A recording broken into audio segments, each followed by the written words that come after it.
I also want to give a quick shout out to Mama Man, Terance Mann's mother, because she is working for the Atlanta Dream right now. I saw her on her Twitter. We follow her, but also she's from the Caribbean, and I always saw her cooking the curry chicken for T Man, and that had my mouth salivating. But staying on T Man for a second, man, can you take us through how you felt watching him kind of go off for those games? I always say that he was one of my favorite podcasts to have because we had him on in January before the boom came. So you Yeah. heard the work ethic, you heard the mentality, and then now you saw the benefits being reaped. So Hmm. could you talk to us a little bit about what you were thinking when not just that 40-point game, but he was guarding D Book, he was guarding everybody when it came. He was guarding the best defenders or the best offensive players and going toe to toe with them. So just take me through that process. Yeah, yeah, it was surreal. It was definitely one of the proudest moments of my coaching career, 27 years. And you got to understand my relationship with Terance. Um, Terance and I were a lot alike. We were guys that always felt like we were underdogs. When I recruited Terance, he used to get upset because the internet and the stuff they put out, they would say, "Hey, we signed Malik Beasley, top 25 player, Dwayne Bacon, top 25 player, and then the other guy."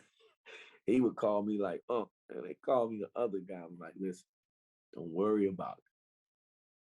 You're a 4 year guy. Just continue to work and develop. And because you're going to get 4 years of development, you're probably going to have a better NBA career than all of them. It's about being ready to stay when you get there. And he had the humility to buy into that. So for 4 years, he came here and he worked his butt off on his jump shot, on his handle, on his decision making. He improved his body. And while he was doing that, he was committed to winning. Now, people don't know this about Terance Mann. Terance Mann committed to Florida State, no visit. He committed before he ever came here and looked at it. Not only did he commit, then he called Bacon and Beasley and said, listen, you guys jack the balls up.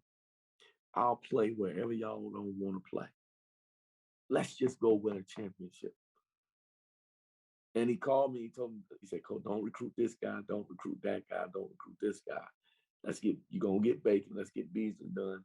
And I mean, it was amazing how he helped put it together. Now, we gave him after he committed, we had a celebration visit. But Terance Mann wasn't going around taking pictures at 10 schools. You know what I mean? Like, Florida State is in his heart. And so to see him develop from the guy that was ranked number 113 and comes to college and puts together a pretty good body of work. And we still couldn't get people to bite on him in the league like we wanted to. Like, I thought there was no way he should not go between 25 and 35. For him to go 48 and the guys that were drafted in front of him, on draft night, I remember being happy, but really mad inside. And I told him, I pulled him, we was at the draft together.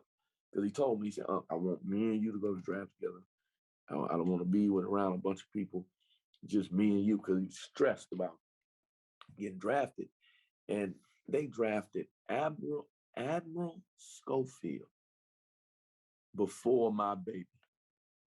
They drafted Iggy Broziskis before my baby.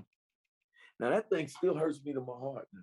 And we talk about, he called me all the time, like draft night. Like we were happy we got drafted. But I'm like, I told him, I said, listen, you need to make them say your name. I know we happy about going 48, but somebody got to pay because these guys are not better than you. And he always said, Coach, I got you. Unc, I got you. Like it was unreal to see him now respected as a big time NBA player. Because to be honest with you, we thought he might go late first round to San Antonio. Like we were talking to him, we had a lot of his agent was getting a lot of calls. Like I was kind of shocked that we didn't sneak up into like 29 because it was some people that really liked him. But the draft is that way. It's funny that way. It's like that every year, and he's earned it. And, he just signed a 2-year, $22 million extension, just signed a shoe deal with this Chinese shoe company. He's taken off the way I thought he would, and he's put the work in.